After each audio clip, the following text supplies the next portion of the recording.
Yo les hice entender con las lenguas cuán engañados estaban en tener su esperanza en aquellos ídolos, que eran hechos por sus manos, de cosas no limpias, y que habían de saber que había un solo Dios, universal Señor de todos, el cual había creado el cielo y la tierra y todas las cosas, e hizo a ellos y a nosotros, y que éste era sin principio e inmortal, y que a él habían de adorar y creer, y no a otra criatura ni cosa alguna, y les dije todo lo demás que yo en este caso supe, para los desviar de sus idolatrías y atraer al conocimiento de Dios nuestro Señor. Y todos, en especial el dicho Muteczuma, me respondieron que ya me habían dicho que ellos no eran naturales de esta tierra, y que había muchos tiempos que sus predecesores habían venido a ella, y que bien creían que podrían estar errados en algo de aquello que tenían, por haber tanto tiempo que salieron de su naturaleza, y que yo, como más nuevamente venido, sabría mejor las cosas que debían tener y creer, que no ellos, que se las dijese y hiciese entender que ellos harían lo que yo les dijese que era lo mejor.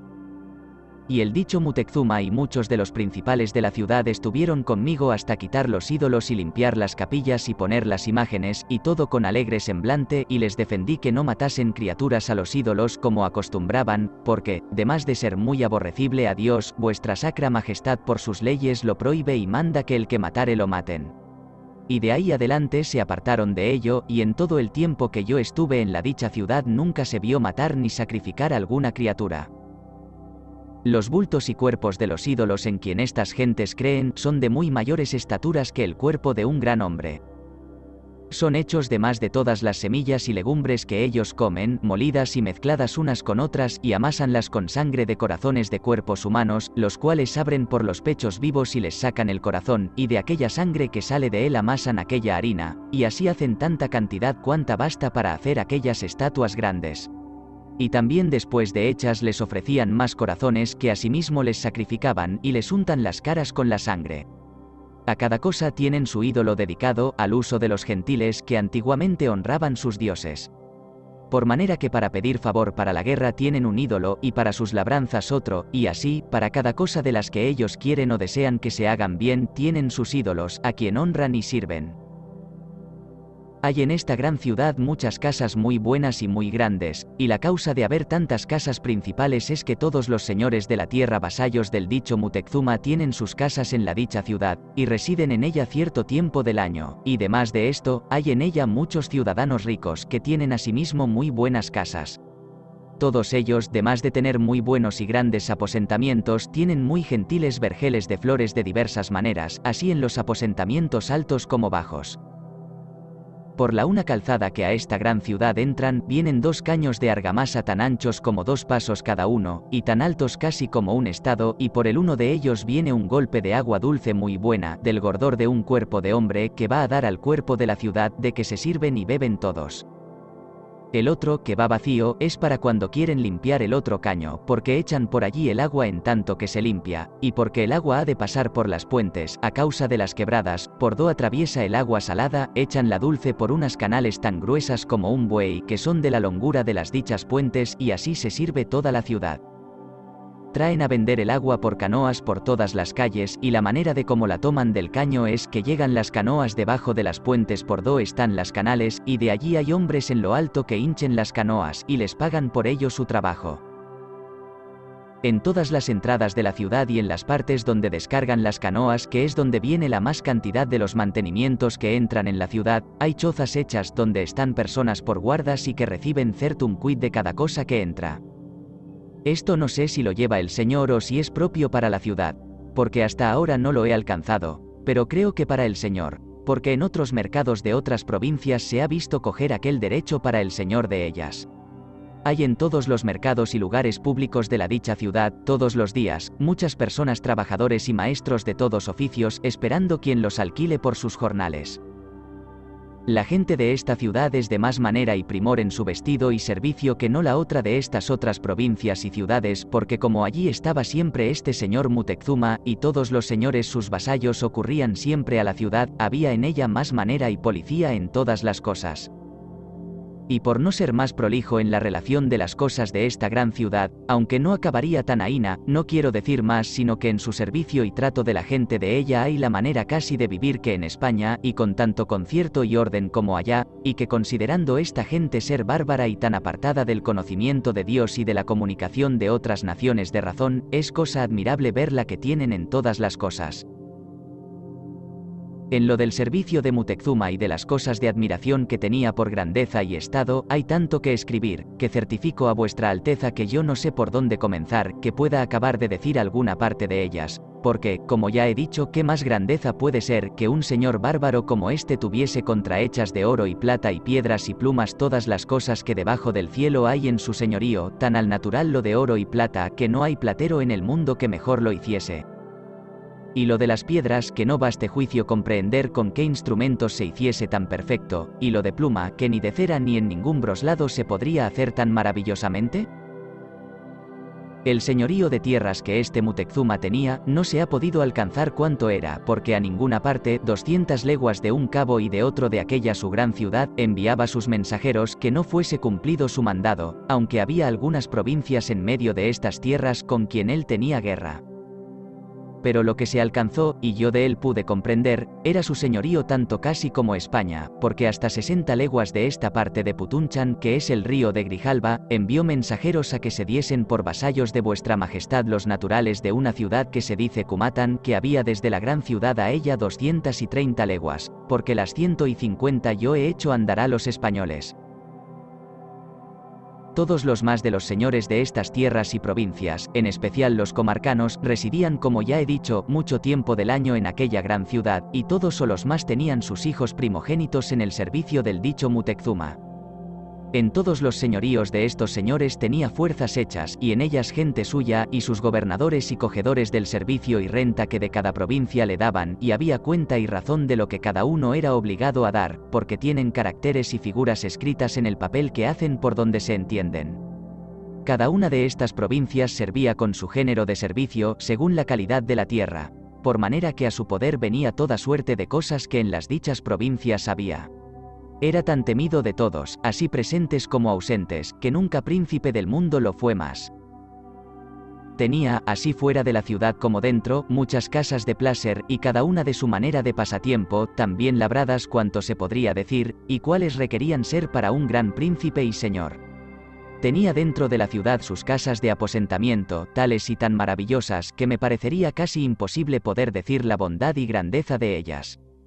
Y por tanto no me pondré a expresar cosa de ellas, más de que en España no hay su semejable. Tenía una casa poco menos buena que esta, donde tenía un muy hermoso jardín con ciertos miradores que salían sobre él, y los mármoles y losas de ellos eran de jaspe, muy bien obradas.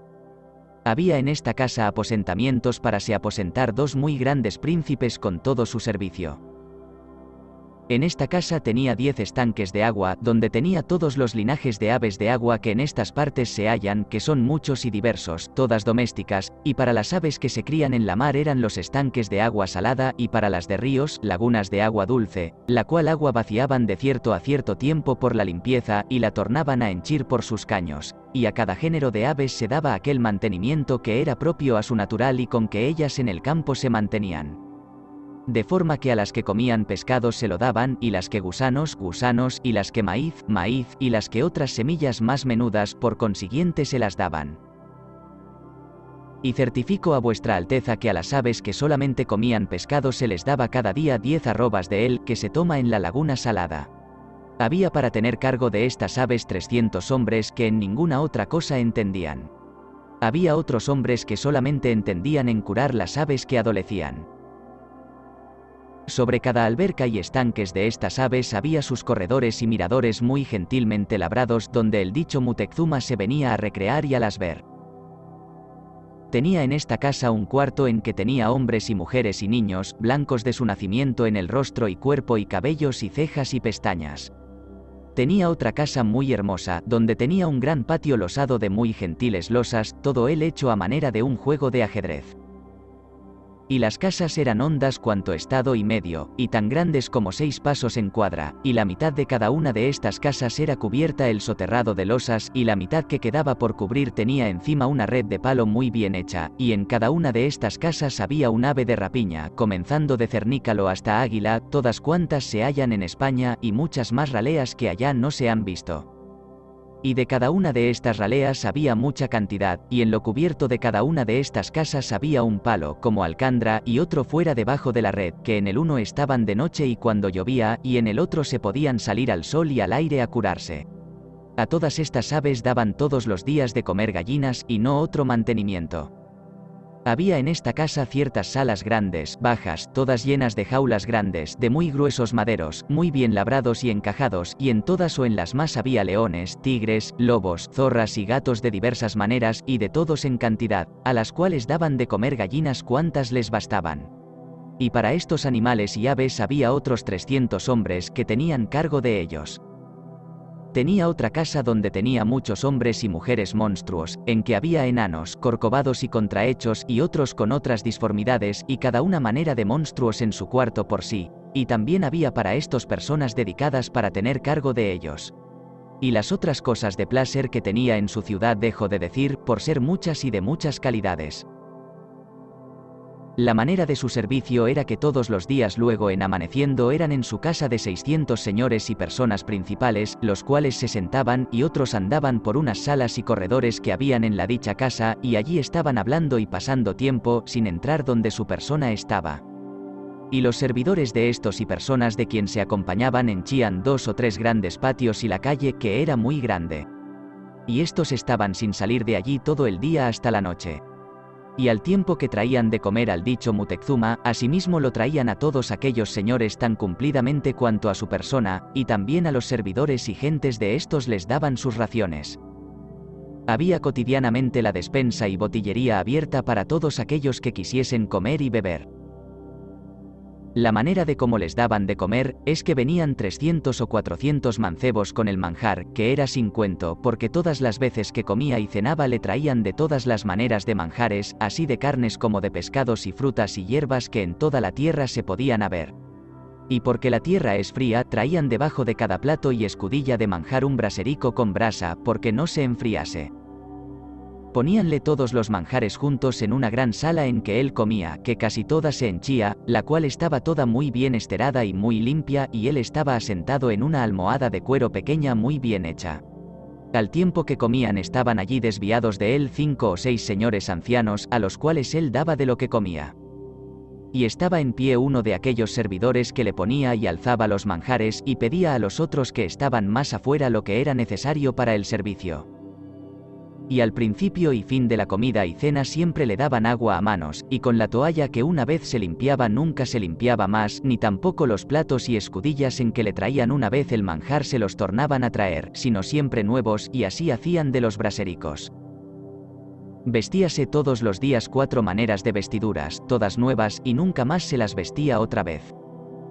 Todos los señores que entraban en su casa no entraban calzados, y cuando iban delante de él algunos que él enviaba a llamar, llevaban la cabeza y ojos inclinados y el cuerpo muy humillado, y hablando con él no le miraban a la cara, lo cual hacían por mucho acatamiento y reverencia. Y sé que lo hacían por este respeto, porque ciertos señores reprendían a los españoles, diciendo que cuando hablaban conmigo estaban exentos, mirándome la cara, que parecía desacatamiento y poca vergüenza.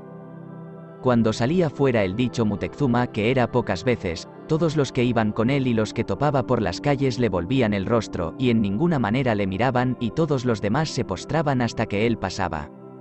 Llevaba siempre delante de sí un señor de aquellos con 3 varas delgadas altas, que creo se hacía porque se supiese que iba allí su persona, y cuando lo descendían de las andas, tomaba la una en la mano y llevábala hasta donde iba. Eran tantas y tan diversas las maneras y ceremonias que este señor tenía en su servicio, que era necesario más espacio del que yo al presente tengo para les relatar, y aún mejor memoria para las retener, porque ninguno de los sultanes ni otro ningún señor infiel de los que hasta ahora se tiene noticia, no creo que tantas ni tales ceremonias en servicio tengan. En esta gran ciudad estuve proveyendo las cosas que parecía que convenía al servicio de vuestra sacra majestad, y pacificando y atrayendo a él muchas provincias, y tierras pobladas de muchas y muy grandes ciudades y villas y fortalezas, y descubriendo minas, y sabiendo e inquiriendo muchos secretos de las tierras del señorío de este Muteczuma como de otras que con él confinaban, y él tenía noticia, que son tantas y tan maravillosas que son casi increíbles, y todo con tanta voluntad y contentamiento del dicho Muteczuma y de todos los naturales de las dichas tierras. Como si de ave initio hubieran conocido a vuestra sacra majestad por su rey y señor natural, y no con menos voluntad hacían todas las cosas que en su real nombre les mandaba. En las cuales dichas cosas y en otras no menos útiles al real servicio de vuestra alteza, gasté desde 8 de noviembre de hasta entrante el mes de mayo de este presente, que estando en toda quietud y sosiego en esta dicha ciudad, teniendo repartidos muchos de los españoles por muchas y diversas partes, pacificando y poblando esta tierra con mucho deseo que viniesen navíos con la respuesta de la relación que a vuestra majestad había hecho de esta tierra, para con ellos enviar la que ahora envío, y todas las cosas de oro y joyas que en ella había habido para vuestra alteza. Vinieron a mí ciertos naturales de esta tierra, vasallos del dicho Muteczuma, de los que en la costa de la mar moran, y me dijeron cómo junto a las sierras de San Martín, que son en la dicha costa, antes del puerto o bahía de San Juan, habían llegado 18 navíos, y que no sabían quién eran, porque así como los vieron en la mar me lo vinieron a hacer saber. Y tras de estos dichos indios vino otro natural de la isla Fernandina, el cual me trajo una carta de un español que yo tenía puesto en la costa para que si navíos viniesen, les diese razón de mí y de aquella villa que allí estaba cerca de aquel puerto, porque no se perdiesen.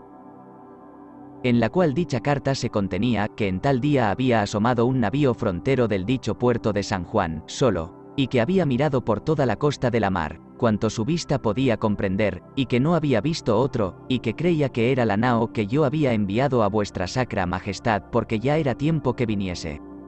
Y que para más certificarse él quedaba esperando que la dicha nao llegase al puerto para se informar de ella, y que luego vendría a me traer la relación. Vista esta carta, despaché 2 españoles, uno por un camino y otro por otro, porque no errasen a algún mensajero si de la nao viniese. A los cuales dije que llegasen hasta el dicho puerto y supiesen cuántos navíos eran llegados y de dónde eran y lo que traían, y se volviesen a la más prisa que fuese posible a me lo hacer saber. Y asimismo despaché otro a la villa de la Veracruz a les decir lo que de aquellos navíos había sabido, para que de allá asimismo se informasen y me lo hiciesen saber, y otro al capitán que con los 150 hombres enviaba a hacer el pueblo de la provincia y puerto de Coacucalco, al cual escribí que doquiera que el dicho mensajero le alcanzase, se estuviese, y no pasase adelante hasta que yo segunda vez le escribiese, porque tenía nueva que eran llegados al puerto ciertos navíos, el cual, según después pareció, ya cuando llegó mi carta sabía de la venida de los dichos navíos. Y enviados estos dichos mensajeros, se pasaron 15 días que ninguna cosa supe, ni hube respuesta de ninguno de ellos, de que no estaba poco espantado.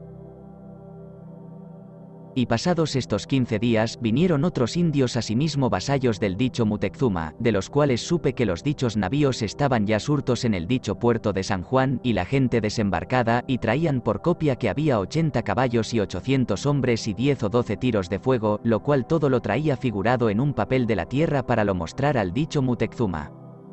Y dijéronme cómo el español que yo tenía puesto en la costa, y los otros mensajeros que yo había enviado, estaban con la dicha gente, y que les habían dicho a estos indios que el capitán de aquella gente no los dejaba venir, y que me lo dijesen. Y sabido esto, acordé de enviar un religioso que yo traje en mi compañía, con una carta mía y otra de alcaldes y regidores de la villa de la Veracruz que estaban conmigo en la dicha ciudad, las cuales iban dirigidas al capitán y gente que a aquel puerto había llegado, haciéndole saber muy por extenso lo que en esta tierra me había sucedido, y cómo tenía muchas ciudades y villas y fortalezas ganadas y conquistadas, y pacíficas, y sujetas al real servicio de vuestra majestad, y preso al señor principal de todas estas partes. Y cómo estaba en aquella gran ciudad, y la cualidad de ella, y el oro y joyas que para vuestra alteza tenía, y cómo había enviado relación de esta tierra a vuestra majestad. Y que les pedía por merced me hiciesen saber quién eran, y si eran vasallos naturales de los reinos y señoríos de vuestra alteza, me escribiesen si venían a esta tierra por su real mandado, o a poblar y estar en ella, o si pasaban adelante, o habían de volver atrás, o si traían alguna necesidad que yo les haría proveer de todo lo que a mi posible fuera. y que si eran de fuera de los reinos de vuestra Alteza, asimismo me hiciesen saber si traían alguna necesidad, porque también lo remediaría pudiendo. Donde no, que les requería de parte de vuestra Majestad que luego se fuesen de sus tierras y no saltasen en ellas, con apercibimiento que si así no lo hiciesen, iría contra ellos con todo el poder que yo tuviese, así de españoles como de naturales de la tierra, y los prendería o mataría como extranjeros que se querían entremeter en los reinos y señoríos de mi rey y señor. Y partido el dicho religioso con el dicho despacho, dende en 5 días llegaron a la ciudad de Temixtitán 20 españoles de los que en la villa de la Veracruz tenía, los cuales me traían un clérigo y otros 2 legos que habían tomado en la dicha villa, de los cuales supe cómo la armada y gente que en el dicho puerto estaba era de Diego Velázquez, que venía por su mandado, y que venía por capitán de ella un Pánfilo Narváez, vecino de la isla Fernandina. Y que traían 80 de caballo y muchos tiros de pólvora y 800 peones, entre los cuales dijeron que había 80 escopeteros y 120 ballesteros, y que venía y se nombraba por capitán general y teniente de gobernador de todas estas partes por el dicho Diego Velázquez, y que para ello traía provisiones de vuestra Majestad, y que los mensajeros que yo había enviado y el hombre que en la costa tenía, estaban con el dicho Pánfilo de Narváez, y no los dejaban venir, el cual se había informado de ellos de cómo yo tenía allí aquella villa 12 leguas del dicho puerto. Y de la gente que en ella estaba, y asimismo de la gente que yo enviaba a Coacucalco, y cómo estaban en una provincia 30 leguas del dicho puerto que se dice Tuchitepeque, y de todas las cosas que yo en la tierra había hecho en servicio de vuestra Alteza, y las ciudades y villas que yo tenía conquistadas y pacíficas, y de aquella gran ciudad de Temixtitán, y del oro y joyas que en la tierra se habían habido, y se había informado de ellos de todas las otras cosas que me habían sucedido, y que a ellos les había enviado el dicho Narváez a la dicha villa de la Veracruz. A que si pudiesen, hablasen de su parte a los que en ella estaban, y los atrajesen a su propósito, y se levantasen contra mí. Y con ellos me trajeron más de 100 cartas que el dicho Narváez y los que con él estaban enviaban a los de la dicha villa, diciendo que diesen crédito a lo que aquel clérigo y los otros que iban con él, de su parte les dijesen, y prometiéndoles que si así lo hiciesen, que por parte del dicho Diego Velázquez, y de él en su nombre, les serían hechas muchas mercedes, y los que lo contrario hiciesen, habían de ser muy maltratados, y otras muchas cosas que en las dichas cartas se contenían, y el dicho clérigo y los que con él venían dijeron.